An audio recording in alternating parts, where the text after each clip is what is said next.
All right, what's up, B? It's your boy HanzDownSports, and thank you for tuning in. This is Starting Lineup Podcast here on my YouTube channel. And today I'm dolo, but that's only because my co-host Overs, he has some family things to do. So, family is much more important nowadays than a lot of things. So we'll see him next week. But right now, I'm going to give you that rundown of our New York teams, the NFL, and the fantasy stuff, because that's like the hottest topic in the world. I'm gonna talk some boxing, my what ifs, and don't skip it to the end, but the player of the week. So thanks for tuning in. Get your J, get your yak, sit back, my G. And this is Starting Lineup Podcast, baby. Let's do this. And today, the New York Knicks are a huge topic with the NBA draft just ending. We went ahead and signed OG Anunoby.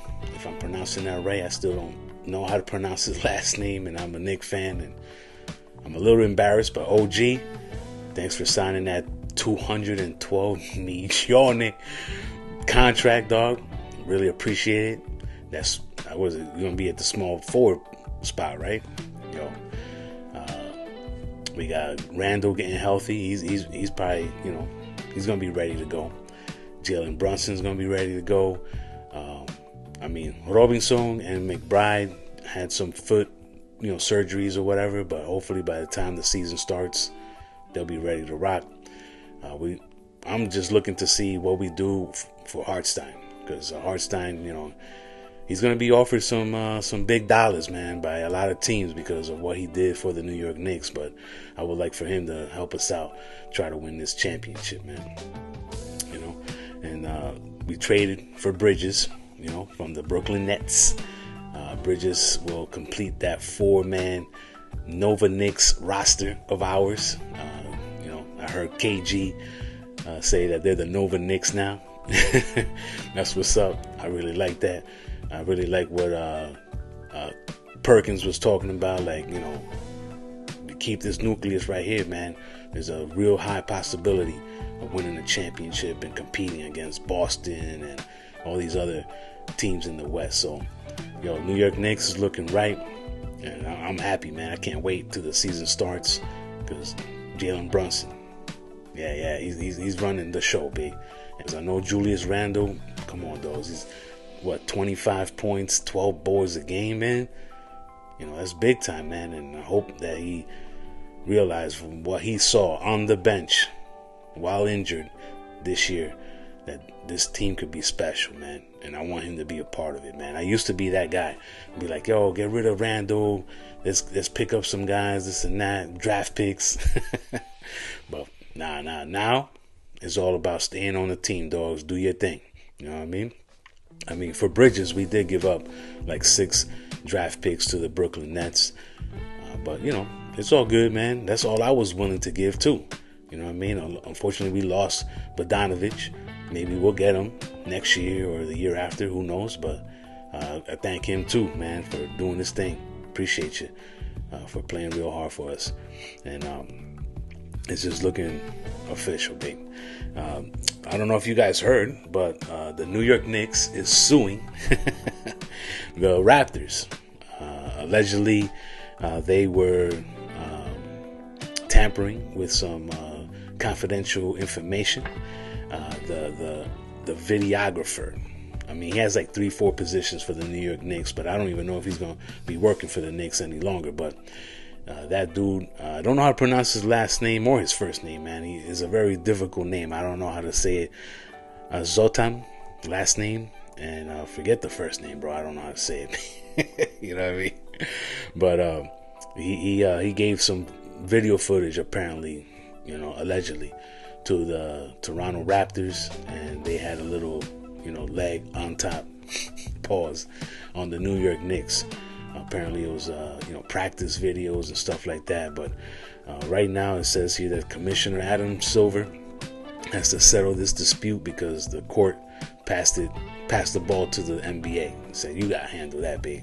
You know what I'm saying? The Knicks are actually suing for like about $10 million in damages. They should ask for more, really, because they got to pay Hartstein. You know what I mean? But the judge sided with the Raptors, but now Adam Silver has to attend to this issue. And apparently he has until December 13th at the end of the year to make a decision of what he's going to do. I mean, apparently, allegedly, the Raptors would have had some type of competitive advantage over the Knicks. So we'll see how that goes down. ESPN senior writer Baxter Holmes was the one that wrote that article, and I saw it today. I mean, I didn't even think something like that would even exist, man. But apparently something in the past did happen with when the Nets, were going to New Jersey or something, and the Knicks had to bring them to court for some reason. But I didn't really get into that. I just saw this right here, and I was like, man, that sounded like what the Patriots did when they, had somebody recording, the other team's practices and stuff like that. But, in sports, man, if you ain't cheating, you ain't winning, right? But it's all good, babe. The New York Yankees are 53-31 as of right now. They're 4th overall in the MLB. They're playing really good, man. Actually, the O's took over the first place in the American League. And so right now the Yankees are tied with the O's and Cleveland for the best record in the American League. Now, our other counterpart, my friends, the New York Mets, Metropolitans, they're a little bit over 500. They're 40 wins and 39 losses. They're actually 14th overall in the major leagues, 12 and a half behind first place in the National League to the Phillies.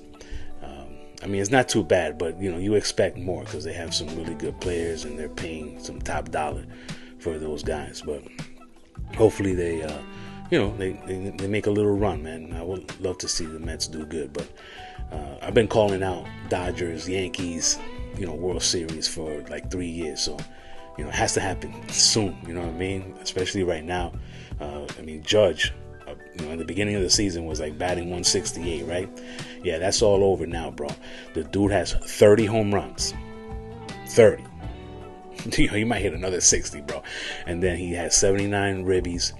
He's batting 310. He's like almost top 5 in the American League batting average wise, but he's first in home runs, and I think he's first in RBIs right now. So, Soto, man, especially him in the lineup, has made a big difference for that squad, bro. And I'm not a big Yankee fan, bro, but they're gonna do it this year. I think they're gonna win it all. And I got here some news about our ladies playing in the WNBA. New York Liberty, they're first place, my G. The New York Liberty is in first place. They are 15-3. Great start so far. That is awesome.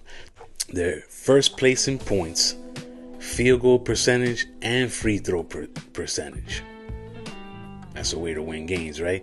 They're second in the WNBA in rebounds, and they're 5th in steals as a team, collective. So the New York Liberty, if they keep this up, man, we might have to do a parade for them. You know what I mean? And then we do one for the Knicks after. But that's what's up, man. Our neighbor, Connecticut Sun. Don't know if one of my boys, he's from Connecticut, if he's a fan of this team, but Connecticut Suns are, Sun, they're not Suns like Phoenix, but you know how it is. They're doing pretty good too. I believe it looks like they're in second place or third place because they're 14-4. Caitlin Clark, I've seen some stats. She's passing the ball, man. Everybody's talking about her shooting and all types of 3-pointers and this and this and that. You know what I mean? I see the hating still going on, or I don't know what it is, man. I know the girls want to, make sure that she earns her right to be playing with the pros, baby. But she's averaging 6.6 assists this season, and she's made about 3-pointers a game, like average. So that's not too bad. And then the other amazing rookie, Angel Reese. I mean, this girl is all over the social media looking all fly and everything. And she has a crazy stat right here, babe. She is second in the NBA right now, averaging 11 rebounds a game. Yo, that's big, babe. I'll be saluting her on that, because that's what's up. And both of these teams that Caitlin is on and Reese, they're not doing too good at the moment, but I know that with their skills and popularity, hopefully these girls turn it around and get this team in the right track. But as long as you got second place, third place to the Liberty, we good. You know what I'm saying? So let's go into our favorite segment, the NFL. Now, of course, not too many people are getting in trouble now. That's died down a little bit, which is awesome. But I want to talk about the good stuff. Hovers and I, we're big NFL fans, man. I don't like to say football, because football is the game that Americans call soccer. So to me, this sport right here, the pigskin, helmets and pads and all that, you know what I mean? I'd like to say the NFL, man. Just label it the Shield, baby. But in NFL news, Randall Cobb, everybody knows he used to play for the Green Bay Packers. I think he had like a year for the Jets and stuff. But we want to pray for the family. They're doing okay. They had a fire at their house. Unfortunately, their Tesla Charger, caught on fire. And it burned their house down. His wife did a post on Instagram, if you look it up, talking about the situation, and they're all safe, and they're glad that they were able to get out on time. And material things, you can get, start all over, But Randall, if you ever see this, podcast, glad everything is okay with you and your family, man. My prayers go out that everything works out. And if you sue Tesla, tú me puedes dar un ching. Nah, I'm joking, bro. But more fantasy football news, of course.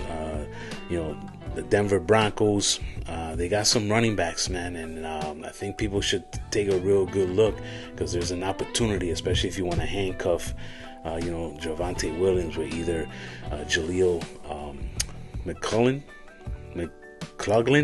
Jaleel, I'm sorry, man, I don't know how to pronounce your last name, brother. But also they have a rookie, Audrey Estime. He's apparently looking real good in the OTAs and now in the practices with Denver Broncos. And I don't know, man. I'm going to take a look to see if they can make their running game something fantasy relevant. That's basically what I'm trying to give y'all, because they're being drafted, later rounds, not even being drafted in some leagues. So take a look out for that. The San Francisco 49ers and Brandon Ayuk have been in the news for several weeks. Unfortunately, this is the man that is looking for his payday, and I don't blame him, dogs. There was rumors that the Washington Commanders want to do a trade for him. Their rookie quarterback, what's his name, Jaden Daniels, is a big fan, or his friend, or they've been hanging out, chilling, and I think he wants him on the squad. So that's going to be pretty cool if it does happen. But if I was the Niners, get Ayuk back, man, because he's a big part of your squad, and he's that piece that can help you, man, get that Super Bowl. I mean, you guys were very close. You know what I mean? I think you can return if you keep this squad intact. They did, draft a rookie, Ricky Pearsall. I drafted him in my Dynasty League, and I think for even, your leagues that you're drafting, soon this year, I think that he's a good player to pick up, especially late rounds in your draft. And then, of course, I got to talk about my Giants. I mean, I'm rooting for the Jets too, you know what I mean? But right now, Malik Neighbors, yo, babe. I don't know about y'all, man, but every time I look at some type of sport commentary for the New York Giants, the NFL team over there in Jersey, they're talking high things like the dogs. They're just blessing it with telling you, like, yo, this kid is special, man. The only thing we need is Daniel Jones to do his thing. But the ball looks nice leaving his hand, but I don't know, man. I don't know why he's like. I see the potential. I don't know about y'all. You'll probably be like, "Yo, Daniel Jones sucks." I don't know what you're talking about. HanzDownSports. I'm turning this off, but I think that Malik Neighbors can be that guy, man, to be that first, 1,000-yard receiver for the Giants ever since Odell Beckham. But I mean, of course, Odell Beckham had the Manning back there, so that's a totally different thing. But Darren Waller, he retired. That's all I gotta say about that. Malik Neighbors, he played for LSU. He's 6 foot, 200 pounds. He was our first round 6th pick in the draft this year, and he's basically all his workouts, the OTAs, and what he's doing right now at the moment is at high level. Everybody's talking about him, that he's really excited to be in the NFL with this squad, and he wants to prove that he belongs. So the thing that I like the most is that he's super quick. I mean, he's really fast, and speed kills.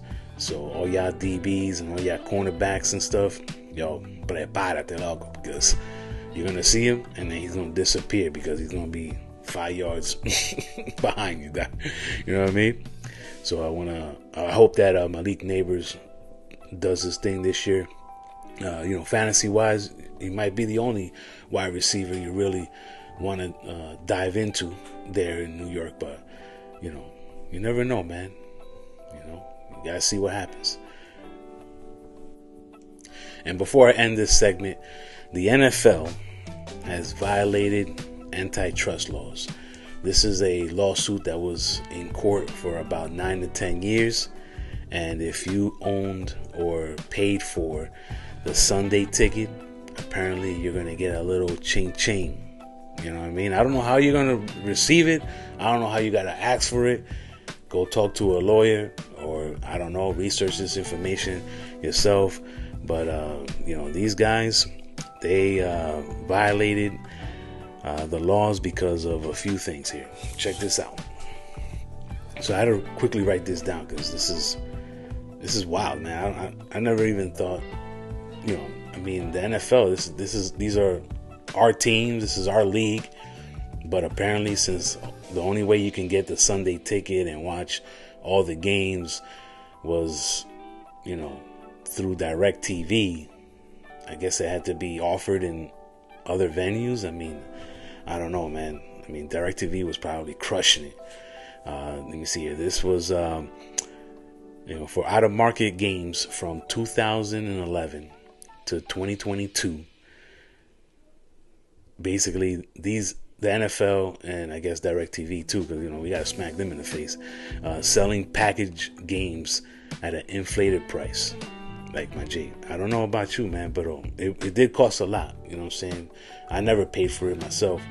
I went half with my friends and stuff like that, so so we can at least see all these games, because we love the red zone.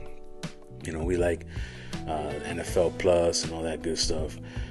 But apparently, if you didn't have this satellite provider, you wasn't going to get the Sunday ticket. So ESPN, Kevin Seifert, I'm not sure how to pronounce his name. Sorry about that, Kevin. And the Associated Press reported this, and 2.4 million for resident subscribers, and I'm sorry. The money is distributed like this. So 4.7 billion, 4.7 billion in damages to residents that purchased, the Sunday ticket is going to be distributed, and then 96 million to commercial accounts. So like, you own the restaurant, you own the bar, you know what I'm saying? So apparently you're supposed to get something. There was 48,000 businesses and 2.4 million residents that were subscribed in the United States for the NFL package, and you're gonna get some money back. I don't know how much, maybe like $200. But it's kind of weird because, like, it's like, to me, it's like, all right, so the government of the United States gave $10 billion to Ukraine, and now the NFL is going to distribute $4.7 billion to those that had the Sunday ticket. I don't know, man. But the NFL can make that back in probably 2 years. Because who's not watching the NFL, man? It's everywhere. It's exciting. Those athletes are amazing. And it's an amazing sport, man. And they expanded to London and they want to play in Brazil, but now they gotta deal with backlash because the Eagles and Green Bay, who are gonna play in Brazil, can't even wear their colors because of gang stuff. I'm like, gee, who did their research on this, man? Why didn't we send teams with like the color blue, purple? I go to side. It's wild, man. When I saw that, man, I was like, what is this? Like, what's going on here? You can't even wear a color somewhere. I know in LA, they got the Crips and Bloods. And, you gotta be careful yourself. You know what I mean? But because there's a game going on, they're not gonna go on and do something to the people that go watch the game. You know what I mean? I don't think thug dudes, they don't think that way, my G. But it would be exciting to see what really happens. Because, Brazil, man, it's all about soccer over there. I'm sorry, football. They're one of the greatest in the game. It's like us Dominicans in baseball, bro. You know how it is. But we'll see what happens. And Eagles, Green Bay, I'm going to tune in. You know what I'm saying? Now, we're going to go to another segment because I always like to talk about boxing. Not too many podcasts out there are talking about this unless it's basically 100% boxing related. I believe Roy Jones has a real cool podcast himself. I forget the name. I didn't write it down. I didn't search for it before I did this video, but you get a chance to look it up. They got a good, awesome podcast over there. Roy Jones, one of the greatest. Now, Julio Cesar Martinez, apparently he took some PEDs and allegedly, he got caught. So he's suspended for like 9 months or something, or he's banned is the term for using PEDs. And I'm like, dogs, the Julio Cesar. You know what I'm saying? That's iconic in boxing. And, whatever you got to do to make it right, bro. That's what I suggest to that guy. Because he got skills, man. But, him and Ryan Garcia, you don't got connects like Ryan Garcia. That's what it is. Even though I don't know if Ryan Garcia took, steroids or whatever. So, somebody got to get in trouble. We try to get one guy. that's how the league thinks. Oh, we couldn't get him. Who's the next on line? He's getting in trouble for real.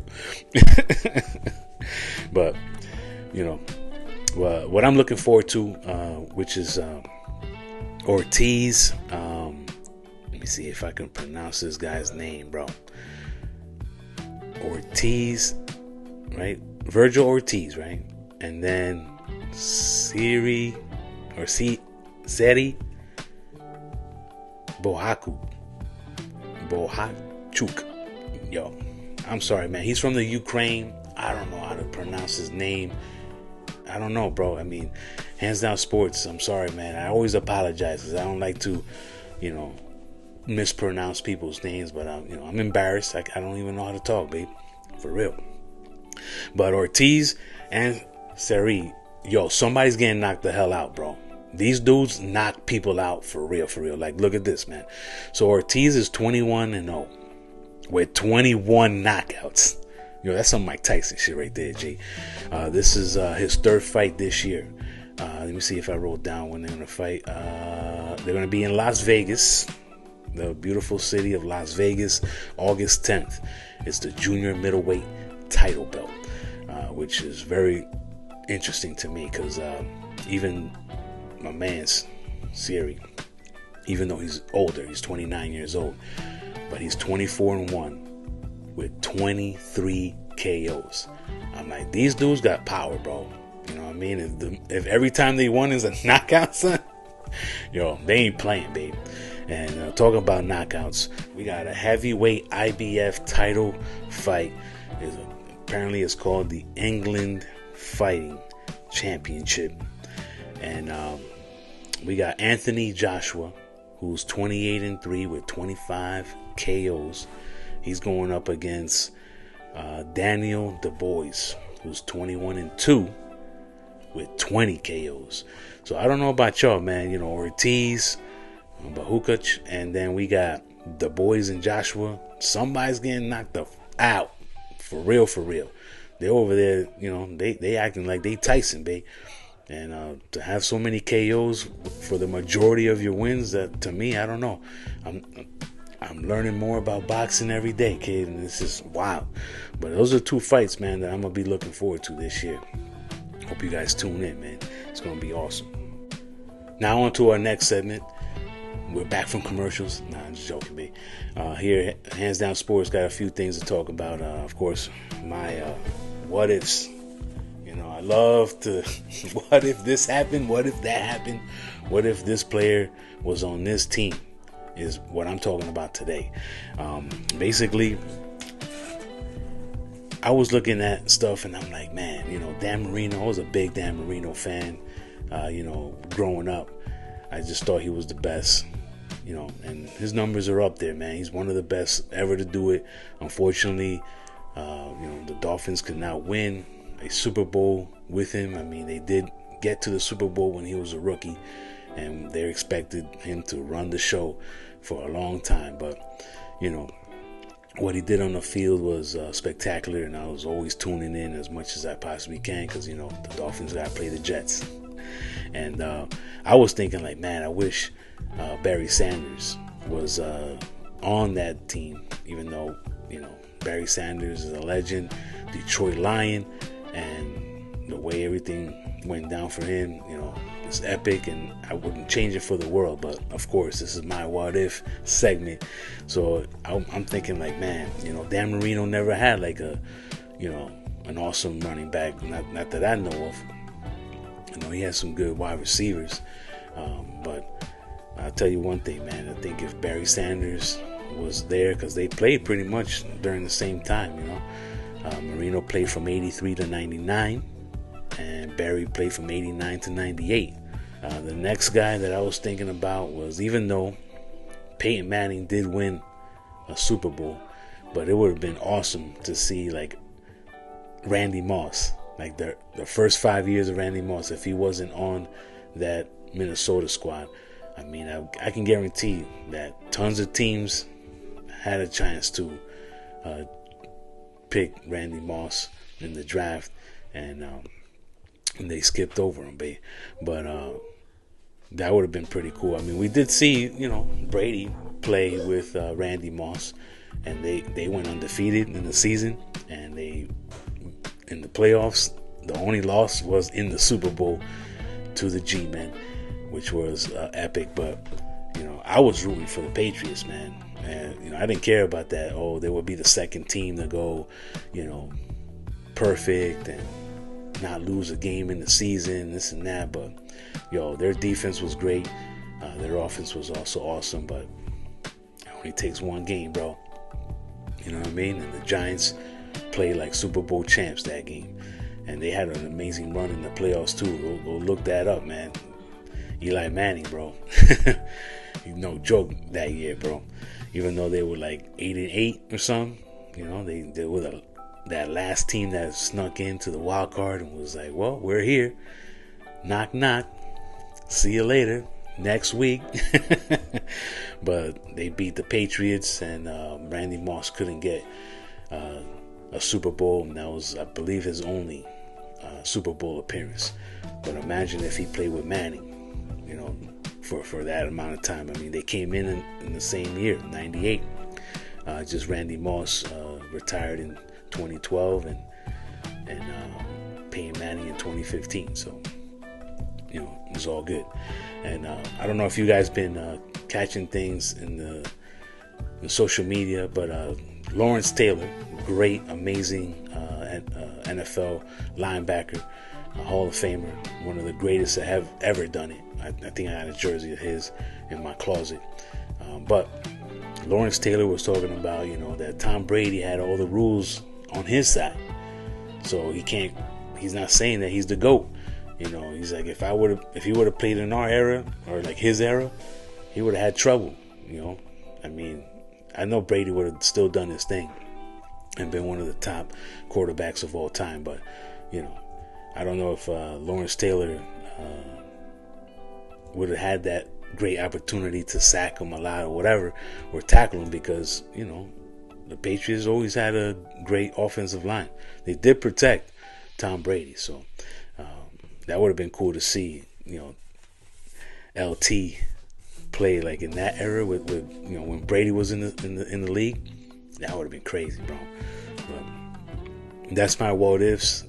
Definitely leave me a comment down below. What you liked about that or disliked about it. Let me get into my last segment. And if you lasted this long on the Starting Lineup podcast, appreciate you. And what's up with a little like, subscribe to HanzDownSports here on YouTube and my social media pages. Leave a comment. Let's talk about sports, man. It's always interesting to me. But our last segment is going to be the Player of the Week. And it's going to be a little touchy here, man, because my Player of the Week is a dude that played in the NBA, and he has an amazing podcast with his homie, his co-host Steven Jackson. All the Smoke podcast is my guy, Matt Barnes. Matt Barnes had a awesome conversation, I think 3 to 4 months ago, with what's her name, Sage Steele, on her podcast, which is the Sage Steele Show. And they briefly talked about, well, I don't know if it was briefly, but what I was able to catch at that time was them talking about like racial tension and the race, and I'm not black enough. And I know that people think that Matt Barnes is just this Hall for the streets dude, thug the hell out, but it's only because of what happened to him when he was in high school and stuff like that. And their story really resonates with me, because I've had conversations with people. I'm Dominican, and look at my skin. I wouldn't consider myself white. I probably look like Matt Barnes myself. There's Dominicans that are very dark skinned, like my shirt here, and there's Dominicans that are very light skinned, and then everything in between, bro. And for us to be discriminating on each other or making fun of each other because the color of our skin, even though we are pretty much the same, I know we're all human beings. At the end of the day, we're all human beings, bro. And we shouldn't even be. This shit is childish to be on some racial stuff, and prejudice about this and that. We gotta let that go now, dogs. We gotta be more intelligent. It's like our brains are like pebbles. Come on, man. We've been on planet Earth for a very long time, and we shouldn't be doing stuff like that to each other. But I'm from your country, even though I wasn't born in the Dominican Republic. My parents were. My grandparents were, and all my ancestors, and I have African descent and European descent and all that stuff. At the end of the day, man, I try to treat everybody the same, with respect. I'm saying? I want respect, so I'm gonna show you respect, I have friends from all walks of life, man. Everybody has a story. Everybody has their ups and downs in life. Just you gotta be positive. And let's keep it moving, man. And if you're able to help somebody, then do it. If you're not, then hey, man, I'm sorry, man, I can't help you out. But I wish you well. I wish you the best. And in the Latino community, it's just like that, man. Look at the Dominican Republic, babe. We share this country with Haitians. You know what I mean? And go over there, and it's like they hate each other, man, for no reason. I mean, there's probably a reason, I don't know. It has to do with political garbage, but people-wise, there shouldn't be, that type of anger towards each other, man, or other, humans that are lighter and darker skin. It happens everywhere, man. You go to South America, es la misma vaina, loco, and it's stupid, son. It has to come to an end. You know what I'm saying? Because when shit hits the fan, we're gonna have to help each other out, man. We live on this earth, man. We can't live nowhere else. We're trying to find another planet Earth somewhere in the universe, but by the time we find that, though, you and me right now, 2024, we ain't gonna be around for that. So hopefully, our kids can, basically end this stuff with racism. I mean, you go to a sports game, and the players on the team that is your team that you're gonna ride and die for, man, they're from all walks of earth, man. You know what I'm saying? Like people from South America, Canada, you know what I'm saying? Like from Japan, from China. Come on, man. That's my take on that whole subject, man. And I want to thank Sage Steele and Matt Barnes for having that conversation and giving us their experience in life and how that mold them to who they are and how they think and how they raise their kids. And my salute to you, Matt Barnes. You know what I'm saying? Sage Steele, your show is official. I just started watching it. She's so professional, babe. It's amazing. We could all learn something from her. But this is the Starting Lineup podcast, man. And thanks for watching. If you made it this far, man, leave me a comment. Me and my boys, we always say, who got that tussin'? So if you put down who got that tussin' hands on the comments, I know that you saw the whole thing. Appreciate y'all, man. God bless. Peace.